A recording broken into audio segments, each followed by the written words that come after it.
অনেক পুরুষ আছেন যারা একটা সময় হঠাৎ করেই অনুভব করেন যে আগের মতো আর কিছু নেই।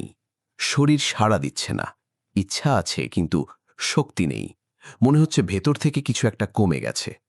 আর এই অনুভূতিটা যখন একবার আসে তখন মাথায় একটাই প্রশ্ন ঘুরতে থাকে, এটা কি সাময়িক নাকি এটা কোনো বড় সমস্যার শুরু? এই প্রশ্নটা অনেকেই মনে মনে করেন কিন্তু বাইরে বলেন না, কারণ এই বিষয়টা নিয়ে কথা বলা আমাদের সমাজে এখনও অনেকটা অস্বস্তিকর। অথচ এটা একটা স্বাস্থ্যগত বিষয়, ঠিক যেমন ঘুম কমে যাওয়া বা হজমে সমস্যা হওয়া। এটা নিয়ে লজ্জা পাওয়ার কিছু নেই, বরং এটা বোঝাটা জরুরি। আজকের এই আলোচনায় আমরা এই বিষয়টাকে পরিষ্কারভাবে দেখব। শুধু এটা হয় বলে এড়িয়ে যাব না, আবার অকারণে ভয়ও দেখাবো না। আসল কথাটা হলো, সবসময় একটাই কারণ থাকে না। আর কারণ না বুঝে পদক্ষেপ নিলে অনেক সময় সমস্যার সমাধান হয় না, বরং বিভ্রান্তি বাড়ে। প্রথমেই একটা কথা বলা দরকার, যেটা অনেকে জানেন না বা বুঝতে চান না। লিঙ্গের শক্তি বা কার্যক্ষমতা কমে যাওয়া মানেই কিন্তু সবসময় কোনো গুরুতর রোগ নয়। শরীর একটা জীবন্ত যন্ত্র, এর ওপর প্রতিদিন নানা রকম চাপ পড়ে। ঘুম কম হলে যেমন মাথা কাজ করে না, ক্লান্তি থাকলে যেমন পেশি শক্তি দেয় না, ঠিক তেমনি শরীরের এই বিশেষ কার্যক্ষমতাও পরিস্থিতির ওপর নির্ভর করে। এটা শুনতে সহজ লাগলেও বাস্তবে অনেকে এই বেসিক সত্যটাকে মাথায় রাখেন না। তাহলে প্রশ্ন হলো, কখন এটা সাময়িক আর কখন এটা আসলে কোনো সংকেত? সাময়িক মানে হলো এমন একটা অবস্থা যেটা কিছু নির্দিষ্ট কারণে হয় এবং সেই কারণ সরে গেলে অবস্থা আবার স্বাভাবিক হয়ে যায়। আর সতর্ক সংকেত মানে হলো এমন একটা পরিস্থিতি যেটা বারবার ফিরে আসছে, দীর্ঘদিন থাকছে বা অন্য শারীরিক লক্ষণের সাথে মিলে দেখা দিচ্ছে। এই দুটোকে আলাদা করতে না পারলে মানুষ হয় অতিরিক্ত চিন্তা করে নিজেকে আরও দুর্বল করে ফেলেন, নয়তো যা আসলে দেখা দরকার সেটা এড়িয়ে যান। দুটোই ক্ষতিকর। চলুন প্রথমে সাময়িক কারণগুলো দেখি। মানসিক চাপ বা স্ট্রেস এই তালিকায় সবার ওপরে। এটা শুনতে অনেকের কাছে ছোট মনে হতে পারে, কিন্তু বৈজ্ঞানিকভাবে এটা অত্যন্ত শক্তিশালী একটি কারণ। যখন মানুষ মানসিক চাপে থাকেন, তখন শরীরে কর্টিসল নামে একটি হরমোন বেড়ে যায়। এই হরমোন শরীরকে একটা সতর্ক অবস্থায় রাখে এবং এটি টেস্টোস্টেরনের কার্যকারিতায় বাধা সৃষ্টি করতে পারে। এই কারণে অফিসের চাপ, পারিবারিক সমস্যা, আর্থিক দুশ্চিন্তা বা কোনো বড় সিদ্ধান্তের আগে অনেক পুরুষই শারীরিক দুর্বলতা অনুভব করেন। আর চাপ কমলে আবার সব ঠিক হয়ে যায়। ঘুমের সমস্যাও একটি বড় কারণ, যেটা মানুষ প্রায়ই উপেক্ষা করেন। গভীর ঘুমের সময় শরীর টেস্টোস্টেরন উৎপাদন করে। যদি কেউ নিয়মিত দেরিতে ঘুমান, কম ঘুমান বা ঘুমের মান ভালো না হয়, তাহলে হরমোনের স্বাভাবিক চক্র বিঘ্নিত হয়। এর সরাসরি প্রভাব পড়তে পারে শারীরিক শক্তি এবং কার্যক্ষমতার ওপর। অতিরিক্ত শারীরিক ক্লান্তি আরেকটি কারণ। যদি কেউ দীর্ঘ সময় পরিশ্রম করেন, শরীর পুরোপুরি বিশ্রাম না পায়, তাহলে শরীর এমন কাজগুলোকে সাময়িকভাবে কমিয়ে দেয় যেগুলো তাৎক্ষণিক বেঁচে থাকার জন্য জরুরি নয়। এটা শরীরের নিজস্ব প্রতিক্রিয়া। এই অবস্থায় বিশ্রাম নিলে সাধারণত সমস্যা কমে আসে। সম্পর্কের মধ্যে মানসিক দূরত্ব বা অমীমাংসিত টেনশনও অনেক সময় এই সমস্যা তৈরি করে। যে দাম্পত্যের মধ্যে কথাবার্তা কমে গেছে, বিশ্বাসে ফাটল ধরেছে বা দীর্ঘদিন ধরে কোনো অসন্তোষ জমে আছে, তাদের মধ্যে শারীরিক সংযোগেও এর প্রভাব পড়তে পারে। এটা মানসিক বিষয়, শারীরিক নয়, কিন্তু এর প্রভাব শারীরিকভাবে প্রকাশ পায়। এছাড়া কিছু ওষুধ আছে, যেমন রক্তচাপ নিয়ন্ত্রণের ওষুধ, অ্যান্টিডিপ্রেসেন্ট বা কিছু অ্যান্টিহিস্টামিন, যেগুলো পার্শ্ব প্রতিক্রিয়া হিসেবে যৌন কার্যক্ষমতায় প্রভাব ফেলতে পারে। যদি নতুন কোনো ওষুধ শুরু করার পর এই পরিবর্তন লক্ষ্য করেন, তাহলে এটা সেই ওষুধের প্রভাব হতে পারে। চিকিৎসককে জানালে তিনি বিকল্প দিতে পারেন। এখন আসি সেই অংশে যেটা নিয়ে আরও মনোযোগ দেওয়া দরকার। কখন এটা শুধু সাময়িক থাকে না, বরং শরীরের ভেতর থেকে কোনো সংকেত দেয়। যদি সমস্যাটা কোনো স্পষ্ট কারণ ছাড়াই হয়, বারবার ফিরে আসে বা ৩ থেকে ৪ সপ্তাহের বেশি সময় ধরে একইভাবে থাকে, তাহলে এটাকে সাধারণ ক্লান্তি বলে উড়িয়ে দেওয়া ঠিক না। এই ক্ষেত্রে কিছু শারীরিক কারণ থাকতে পারে, যেগুলো জানা জরুরি।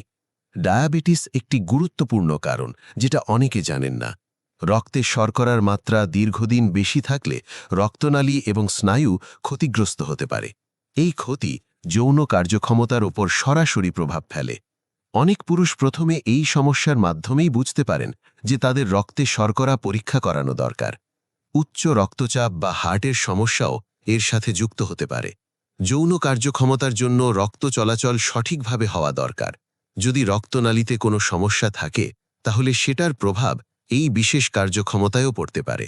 কিছু গবেষণা বলে এই ধরনের সমস্যা অনেক সময় হার্টের সমস্যার একটি প্রাথমিক লক্ষণ হতে পারে। এই কারণেই এটাকে একেবারে উপেক্ষা করা উচিত না। টেস্টোস্টেরন হরমোনের মাত্রা কমে যাওয়াও একটি কারণ হতে পারে। সাধারণত বয়স বাড়ার সাথে সাথে এই হরমোনের মাত্রা কিছুটা কমে, কিন্তু কম বয়সেও যদি এটা অনেক কমে যায় তাহলে শুধু যৌন কার্যক্ষমতা নয়, শক্তি কমে যাওয়া, মেজাজ পরিবর্তন, শরীরে চর্বি বাড়া বা পেশি কমার মতো লক্ষণও দেখা দিতে পারে। একটি সহজ রক্ত পরীক্ষার মাধ্যমে এটা জানা সম্ভব। থাইরয়েডের সমস্যাও এর পেছনে থাকতে পারে। থাইরয়েড হরমোন শরীরের বিপাক ক্রিয়া নিয়ন্ত্রণ করে এবং এর অস্বাভাবিকতা শারীরিক শক্তি, মেজাজ এবং যৌন স্বাস্থ্যকে প্রভাবিত করতে পারে। এখন একটি গুরুত্বপূর্ণ বিষয়, প্যাটার্ন পর্যবেক্ষণ করা। এটা এমন একটা কাজ যেটা আপনি নিজেই করতে পারেন এবং এটা থেকে অনেক কিছু বোঝা সম্ভব। লক্ষ্য করুন, সকালে উঠে কি স্বাভাবিক শারীরিক প্রতিক্রিয়া হচ্ছে? যদি হয় তাহলে শরীরের শারীরিক যন্ত্রপাতি কাজ করছে। এই ক্ষেত্রে সমস্যাটা মানসিক বা পরিস্থিতিগত হওয়ার সম্ভাবনা বেশি। আর যদি না হয় তাহলে এটা শারীরিক কারণের ইঙ্গিত দেয়। লক্ষ্য করুন, সমস্যাটা কি শুধু কোনো নির্দিষ্ট পরিস্থিতিতে হচ্ছে নাকি সব সময়। যদি শুধু নির্দিষ্ট পরিস্থিতিতে হয়, যেমন চাপের সময় বা সম্পর্কে সমস্যা থাকলে, তাহলে এটা মানসিক কারণের দিকে ইঙ্গিত করে। লক্ষ্য করুন কতদিন ধরে এই অবস্থা চলছে। 2-1 সপ্তাহ আর 2-3 মাস, এই দুটো খুবই আলাদা। দীর্ঘমেয়াদী হলে চিকিৎসকের পরামর্শ নেওয়া উচিত। লক্ষ্য করুন অন্য কোনো লক্ষণও কি আছে, যেমন অস্বাভাবিক ক্লান্তি, বেশি ঘুম ঘুম ভাব, ওজন পরিবর্তন, মেজাজ অস্থিরতা বা রক্তে শর্করা সংক্রান্ত কোনো পুরনো সমস্যা। যদি এগুলোর কোনোটা থাকে তাহলে শুধু এই একটা বিষয়কে আলাদাভাবে না দেখে পুরো শরীরের অবস্থা পরীক্ষা করানো দরকার। এখন আসি মানুষ সাধারণত যে ভুলগুলো করে সেই প্রসঙ্গে, কারণ এই ভুলগুলো সমস্যা সমাধানের বদলে অনেক সময় সমস্যাকে আরও জটিল করে তোলে। প্রথম বড় ভুল হল অতিরিক্ত দুশ্চিন্তা করে নিজেকে আরও দুর্বল করে ফেলা। একবার এই অভিজ্ঞতা হওয়ার পর অনেকে পরের বারের আগেই এতটা চিন্তিত হয়ে পড়েন যে সেই চিন্তাই সমস্যাটাকে বারবার ফিরিয়ে আনে। এটাকে পারফরম্যান্স অ্যাংজাইটি বলে। এটা একটা মানসিক চক্র যেখানে ভয় থেকে ব্যর্থতা আর ব্যর্থতা থেকে আরও ভয়। দ্বিতীয় ভুল হল নিজে নিজে অনলাইনে বা পরিচিতদের কাছ থেকে ওষুধ নেওয়া। অনেক ধরনের ওষুধ বা সাপ্লিমেন্ট আছে যেগুলো এই সমস্যার সমাধান দাবি করে, কিন্তু কারণ না জেনে ওষুধ নেওয়া বিপজ্জনক হতে পারে। কিছু ওষুধ হৃদযন্ত্রের ওপর চাপ ফেলতে পারে, রক্তচাপ অস্বাভাবিক করে দিতে পারে এবং পার্শ্ব প্রতিক্রিয়া তৈরি করতে পারে। ওষুধ কিনে নেওয়ার আগে কারণটা জানা দরকার। তৃতীয় ভুল হল এই বিষয়টাকে সম্পূর্ণ এড়িয়ে যাওয়া। অনেকে ভাবেন এটা বলতে গেলে সম্মান কমবে বা পরিস্থিতি আরও খারাপ হয়ে যাবে, কিন্তু যদি আসলেই কোনো শারীরিক কারণ থাকে তাহলে দেরিতে ধরা পড়লে চিকিৎসা আরও কঠিন হয়ে যেতে পারে। চতুর্থ ভুল হল শুধু ঘরোয়া উপায় বা খাবার পরিবর্তনের উপর নির্ভর করা। পুষ্টিকর খাবার, ঘুম, ব্যায়াম এগুলো সাধারণ স্বাস্থ্যের জন্য অবশ্যই উপকারী, কিন্তু যদি পেছনে কোনো নির্দিষ্ট শারীরিক সমস্যা থাকে তাহলে শুধু জীবনযাপন পরিবর্তনে সেটা সমাধান নাও হতে পারে। তাহলে বাস্তবে কি করা যায়? কিছু বিষয় আছে যেগুলো সহায়ক হতে পারে যদি কারণটা স্ট্রেস বা জীবনযাপনের সাথে যুক্ত হয়। ঘুমের নিয়মিততা রাখা, প্রতিদিন একই সময়ে ঘুমানো এবং পর্যাপ্ত সময় ঘুমানো, এটা টেস্টোস্টেরনের স্বাভাবিক উৎপাদনের জন্য সহায়ক। মানসিক চাপ কমানোর চেষ্টা করা, ধ্যান, হাঁটা, প্রিয় মানুষের সাথে সময় কাটানো বা যে কাজে মন ভালো হয় সেটা করা, এগুলো কর্টিসলের মাত্রা কমাতে পারে। নিয়মিত শারীরিক পরিশ্রম বা ব্যায়াম করা, তবে অতিরিক্ত নয়। মাঝারি মানের নিয়মিত ব্যায়াম রক্ত চলাচল ভালো রাখে এবং হরমোনের উপর ইতিবাচক প্রভাব ফেলতে পারে। ধূমপান এবং অতিরিক্ত মদ্যপান থেকে দূরে থাকা, এই দুটি রক্তনালী এবং স্নায়ুর উপর সরাসরি ক্ষতিকর প্রভাব ফেলে এবং দীর্ঘমেয়াদে এই সমস্যা বাড়িয়ে দিতে পারে। সঙ্গীর সাথে খোলামেলা কথা বলা, অনেক সময় সমস্যাটা সম্পর্কের মধ্যে কথাবার্তা না থাকার কারণে আরও বড় হয়ে যায়। বিশ্বাসের পরিবেশ এবং মানসিক সংযোগ শারীরিক সম্পর্কের উপর ইতিবাচক প্রভাব ফেলে। কিন্তু যদি এই পরিবর্তনগুলো করার পরেও সমস্যা না কমে বা যদি আগে থেকেই ডায়াবেটিস, রক্তচাপ বা থাইরয়েডের সমস্যা থাকে, তাহলে একজন চিকিৎসকের কাছে যাওয়া উচিত। এটা লজ্জার বিষয় নয়। রক্তচাপ পরীক্ষা করানো যতটা স্বাভাবিক, এই বিষয়টা নিয়ে চিকিৎসকের সাথে কথা বলাও ঠিক ততটাই স্বাভাবিক। চিকিৎসক কয়েকটি সহজ পরীক্ষা করাতে পারেন, যেমন রক্তে শর্করা, হরমোনের মাত্রা, থাইরয়েড এবং রক্তচাপ।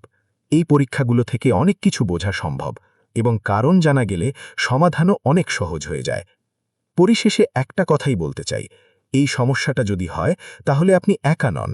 অনেক পুরুষই জীবনের কোনো না কোনো পর্যায়ে এই অভিজ্ঞতার মধ্যে দিয়ে যান।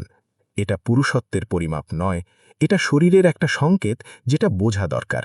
যদি এটা সাময়িক হয় তাহলে কারণটা সরে গেলে ঠিক হয়ে যাবে, আর যদি কোনো গভীর কারণ থাকে তাহলে সেটা জেনে সঠিক পদক্ষেপ নেওয়াই বুদ্ধিমানের কাজ।